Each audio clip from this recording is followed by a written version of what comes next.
السلام علیکم۔ مدینہ منورہ سے تلاوت قرآن کریم اردو ترجمہ کے ساتھ سورۃ الانفطار، قاری محمد جوید خان، ترجمہ بآواز عباس ایوب، یوٹیوب چینل برکات الحرمین سے پیش خدمت ہے۔ اعوذ باللہ من الشیطان الرجیم۔ میں شیطان مردود کے شر سے بچنے کے لیے اللہ تعالیٰ کی پناہ مانگتا ہوں۔ بسم اللہ الرحمن الرحیم۔ شروع کرتا ہوں اللہ تعالیٰ کے نام سے جو بڑا مہربان نہایت رحم والا ہے۔ اذا السماء انفطرت، جب آسمان پھٹ جائے گا۔ واذا الكواكب انتثرت، اور جب ستارے بکھر جائیں گے۔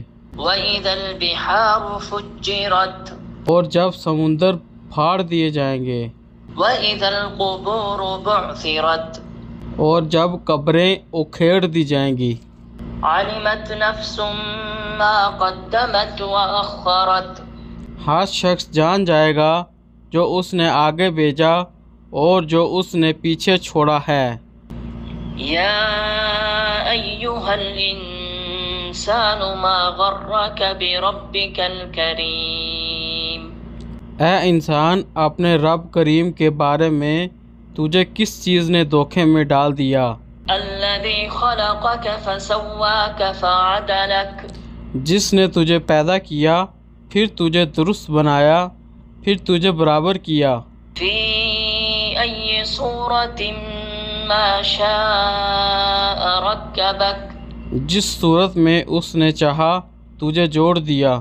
کلا بل تکذبون بالدین، ہرگز نہیں، بلکہ تم جزا کو جٹلاتے ہو۔ وَإِنَّ عَلَيْكُمْ لَحَافِظِينَ، حالانکہ یقیناً تم پر نگہبان مقرر ہیں، كِرَامًا كَاتِبِينَ، معزز لکھنے والے۔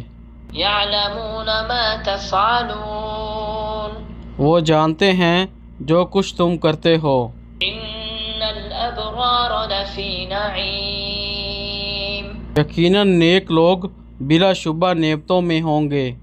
وَإِنَّ الْفُجَّارَ لَفِي جَحِيمٍ، اور یقیناً گناہ گار بلا شبہ دوزخ میں ہوں گے۔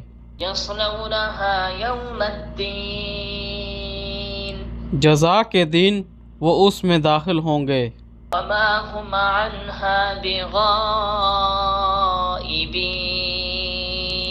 اور وہ اس سے ہرگز غائب ہونے والے نہیں ہوں گے۔ وَمَا أَدْرَاكَ مَا يَوْمُ الدِّينِ، اور تم کیا جانو کہ جزا کا دن کیا ہے؟ ثُمَّ مَا أَدْرَاكَ مَا يَوْمُ الدِّينِ، پھر تم کیا جانو کہ وہ جزا کا دن کیا ہے؟ يَوْمَ لَا تَمْلِكُ نَفْسٌ لِنَفْسٍ شَيْئًا وَالْأَمْرُ يَوْمَئِذٍ لِلَّهِ، جس دن کسی جان کو کسی جان کے لیے کوئی اختیار نہ ہوگا، اور اس دن حکم صرف اللہ تعالیٰ ہی کا ہوگا۔ صدق اللہ العظیم۔ اللہ بلند و برتر نے سچ فرمایا۔ قرآن کریم، نماز اور مسنون اذکار سمجھیں، سمجھائیں اور زندگی اس کے مطابق گزاریں، اسی میں ہم سب کی بھلائی ہے۔ دوسروں کو بھی اس کی ترغیب دیں۔ اللہ تعالیٰ سے دعا ہے کہ ہمیں قرآن کریم سمجھ کر پڑھنے کی توفیق عطا فرمائے۔ اللہ تعالیٰ ہمیں زندگی قرآن کریم کے مطابق گزارنے کی توفیق عطا فرمائے۔ یا اللہ، تمام مسلمانوں کی مدد فرما۔ یا اللہ، جو مسلمان پریشان ہیں ان کی پریشانیاں دور فرما۔ یا اللہ، جو مسلمان بیمار ہیں ان کو شفائے کاملہ عاجلہ عطا فرما۔ یا اللہ، تمام مسلمانوں کو اپنے پیارے گھر مکہ شریف کی زیارت نصیب فرما۔ یا اللہ، تمام مسلمانوں کو مدینہ شریف کی زیارت نصیب فرما۔ یا اللہ، ہمیں قبر کے عذاب سے محفوظ رکھ۔ یا اللہ، ہمیں دوزخ کے عذاب سے بچا۔ یا اللہ، ہماری آخرت آسان فرما۔ یا اللہ ہمیں دنیا و آخرت کی کامیابیاں عطا فرما، آمین یا رب العالمین۔